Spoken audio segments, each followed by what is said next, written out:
अपने उद्देश्य की खोज करो और उसके लिए जियो। जय हिंद साथियों, स्वागत है आपका आपके अपने YouTube channel study with M K Singh पर।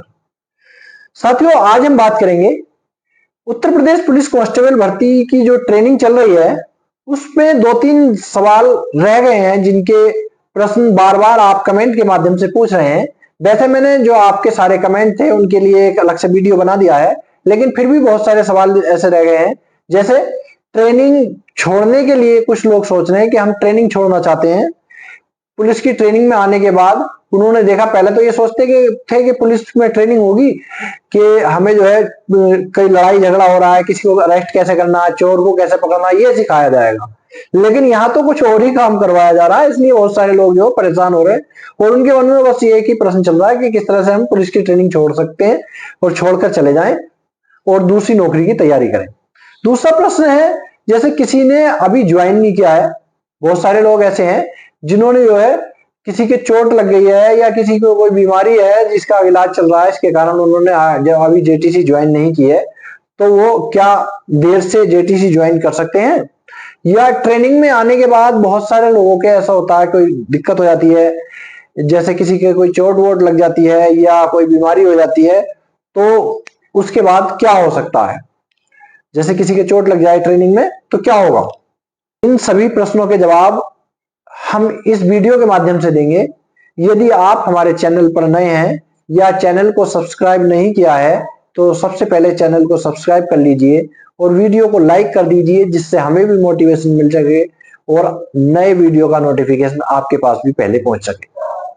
देखिए, शुरू करते हैं। सबसे पहला प्रश्न है हमारा कि यदि किसी चोट या बीमारी के कारण हमने अभी तक जेटीसी ज्वाइन नहीं की है तो क्या जेटीसी को अभी कब तक ज्वाइन कर सकते हैं? तो देखिए, इस प्रश्न का जवाब मैं इस तरह से बताऊंगा कि आप ना तो किसी YouTube की वीडियो के चक्कर में रहें, ना किसी की फोन के चक्कर में रहें। आप सीधे अपने जेटीसी सेंटर जाइए और वहां कांटेक्ट कीजिए, उनसे बात कीजिए कि हमें अभी जेटीसी ज्वाइन करनी है। अपने डॉक्यूमेंट साथ लेकर जाना, जो डॉक्टर के डॉक्यूमेंट्स हो वो भी, और अपना ज्वाइनिंग लेटर वगैरह लेकर जाना।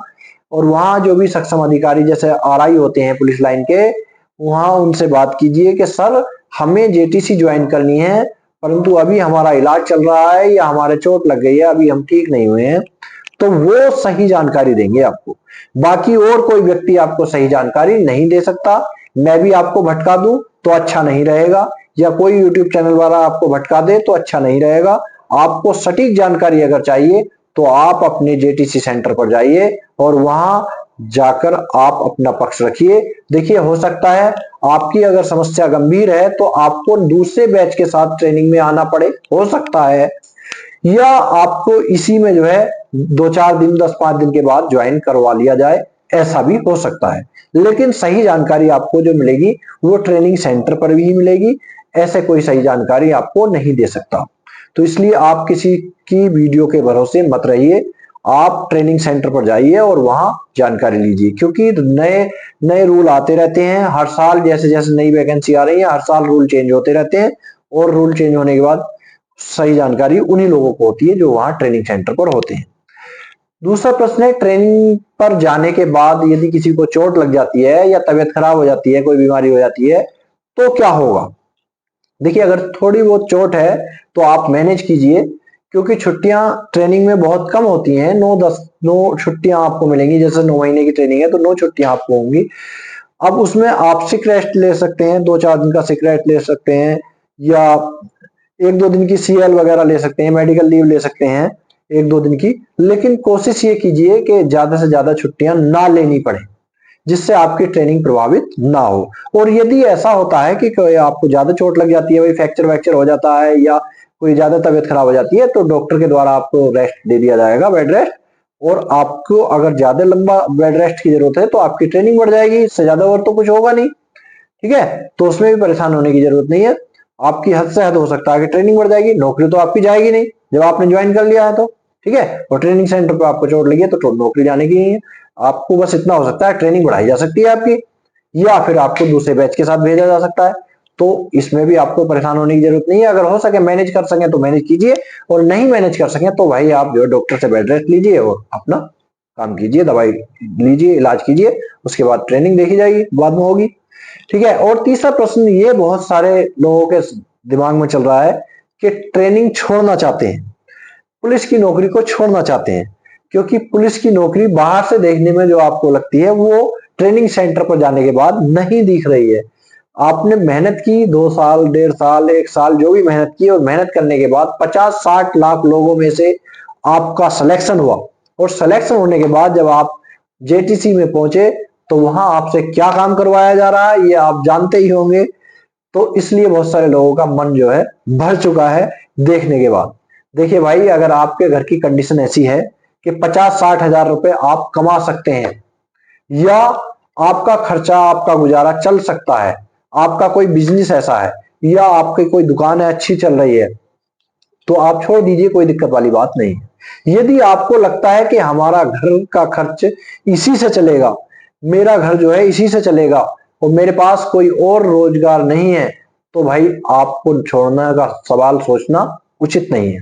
ठीक है। या आपका किसी और इससे अच्छी नौकरी में, इससे अच्छी पोस्ट पर सिलेक्शन हो जाता है, तो आप रिजाइन देकर जा सकते हैं, कोई दिक्कत वाली बात नहीं है, कोई परेशान होने वाली बात नहीं है। यदि आपका किसी और जॉब में सिलेक्शन हो गया है तो भाई जा सकते हैं। या आपको पूरा पूरा विश्वास है अपने ऊपर कि मैं कांस्टेबल की नौकरी छोड़ने के बाद एसआई में सिलेक्शन ले लूंगा, या मैं पीसीएस बन जाऊंगा, या आईएएस बन जाऊंगा, या रेलवे में कोई अच्छी जॉब पा लूंगा, या एसएससी सीजीएल की क्वालिफाई कर लूंगा, या सीपीओ एसआई का एग्जाम क्वालिफाई कर लूंगा, कोई और अच्छी ऑफिसर रैंक की जॉब ले सकते हैं, तो भाई आप रिजाइन दे दीजिए, कोई आपको रोकने वाला नहीं है। ठीक है। तो आपको नौकरी छोड़ने का जो डिसीजन लेना है, अपने आप को अंदर से सोचकर, अपने घर वालों से पूछकर, अपने पेरेंट्स से बात करके तब लेना है। ऐसे ही किसी के बहकावे में आकर, बहुत से लोग कहते हैं कि पुलिस की नौकरी अच्छी नहीं है, या बहुत से लोग आपको बहका रहे हो, उनके बहकावे में आकर नौकरी छोड़ने की जरूरत नहीं है। अपने आप में सोचिए और अपने घर वालों से बात कीजिए इसके बारे में, और तब डिसीजन लीजिए। ठीक है। मैं तो ये कहता हूं कि ट्रेनिंग से ज्यादा मजा पुलिस की नौकरी में और कहीं नहीं आता, सबसे ज्यादा मजा ही ट्रेनिंग में आता है। ट्रेनिंग करने के बाद आपको ड्यूटी में इतना मजा शायद ना आए, लेकिन ट्रेनिंग करने में बहुत मजा आता है। यहाँ हर एक काम का टाइम होता है, हर एक काम का शेड्यूल होता है, खाना खाने का टाइम आपको मिलेगा, सोने के लिए पर्याप्त समय आपको मिलेगा। ठीक है। बस इतना है कि पूरा दिन आप बिजी रहेंगे, बिजी शेड्यूल ज्यादा है, और एक डिसिप्लिन में रहेंगे, इसलिए आपको थोड़ी बोरियत महसूस हो सकती है। बाकी इससे ज्यादा मजा, ट्रेनिंग के से ज्यादा मजा पूरी नौकरी में आपको नहीं आएगा।